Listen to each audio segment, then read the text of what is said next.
I was living what I thought was the perfect life. My name is Mark, and I've been married to Claire for almost 5 years.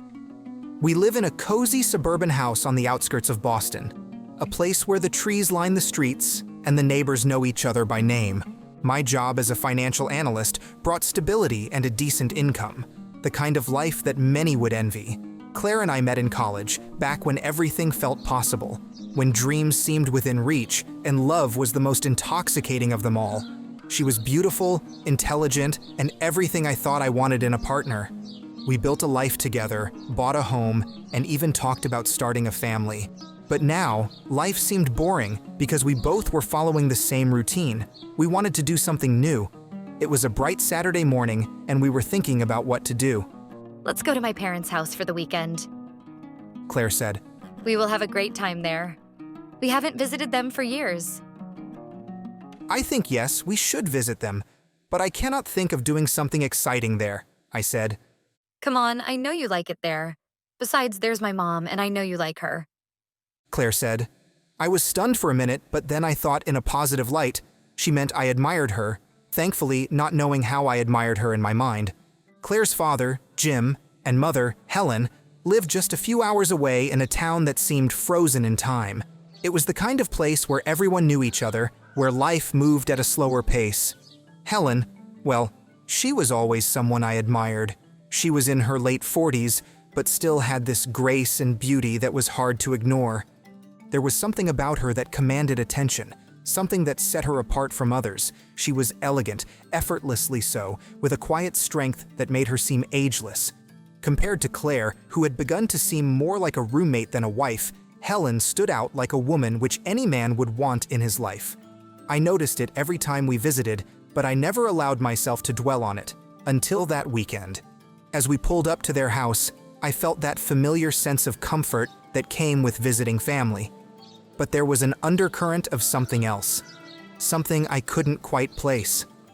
Helen greeted us with her usual warmth, her smile lighting up the room.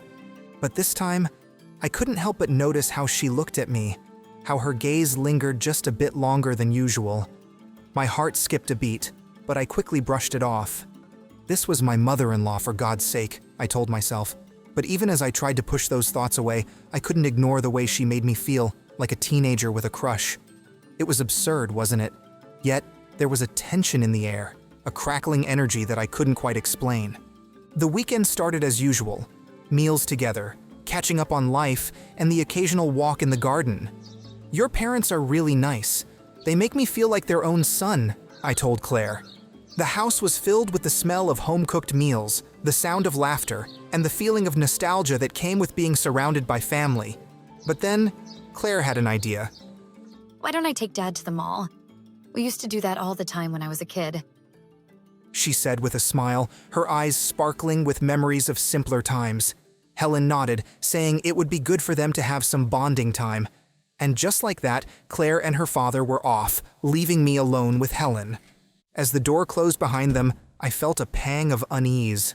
I wasn't sure what to do or say.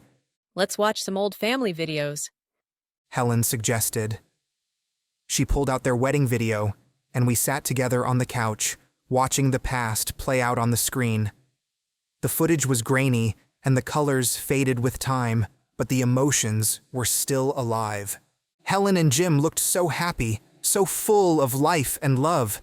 But as I glanced over at Helen, I noticed tears welling up in her eyes. "Are you okay?" I asked, genuinely concerned.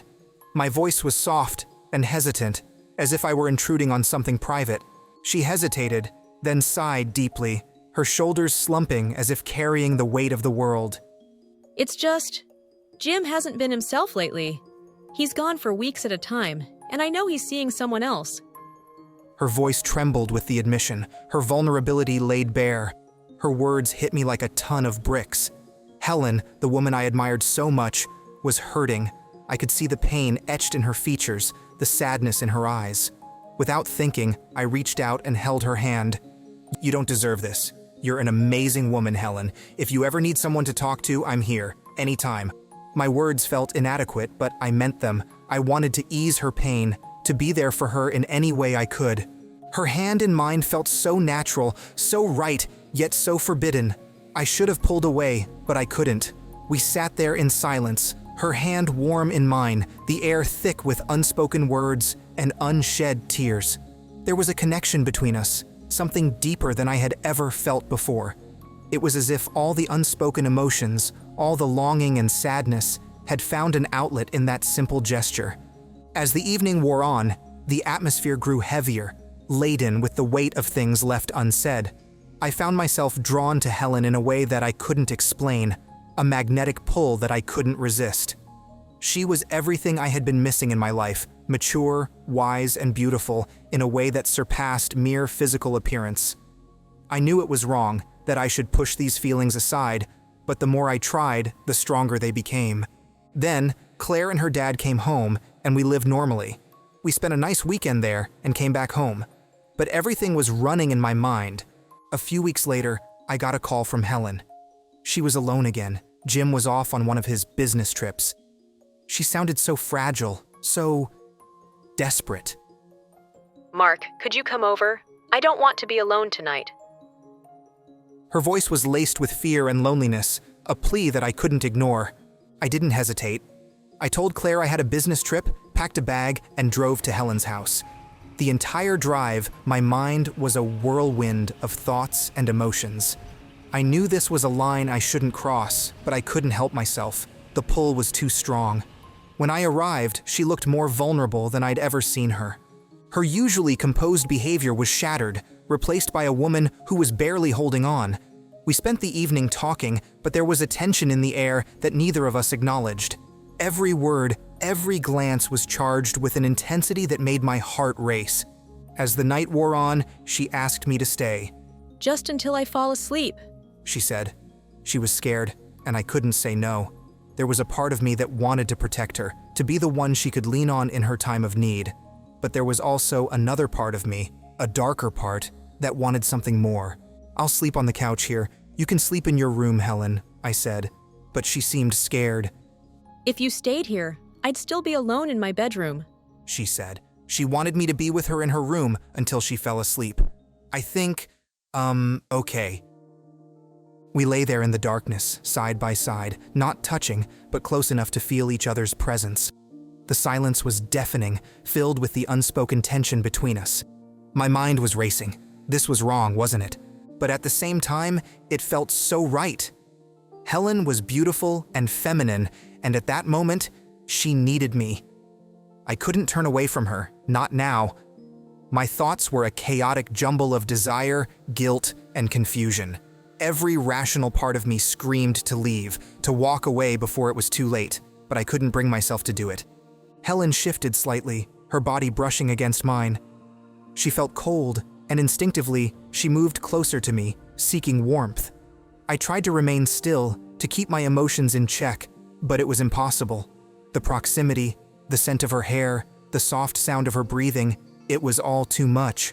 I was on the edge, teetering between what I knew was right and the overwhelming desire that was consuming me. Suddenly, I felt her hand on my trousers, a light touch that sent a shockwave through my body. "Are you asleep, Helen?" I asked, my voice barely above a whisper, my heart pounding in my chest. She didn't answer. Her eyes were closed, her breathing steady, as if she were deep in sleep. But then, her grip tightened, and I knew she was awake. She opened her eyes, her gaze locking onto mine. There was a raw intensity in her eyes, a hunger that matched my own. I want it, she whispered, her voice trembling with a mix of desperation and desire. Jim doesn't love me, but I want a baby. Can you give me a baby? Her words hung in the air, heavy with the weight of her plea. Tears welled up in her eyes, spilling down her cheeks. If I get a baby, Jim will love me again. I'll make him believe he slept with me. You don't have to worry. But that's wrong, Helen. Is it right? What Jim is doing to me? She asked. Do I deserve this? I was in a moral dilemma. I did not know what was right or wrong when the line between them was so blurred. Help me have a baby, Mark. It's my last hope, please. At least it would bring some colors back into my life, she said. So, I finally gave up. She got over me and took charge, being the mature woman she was. She kissed me, guiding me on what to do. enjoying herself like never before. I could see her closed eyes, trying to feel everything. We both knew it was wrong, but who was there to judge?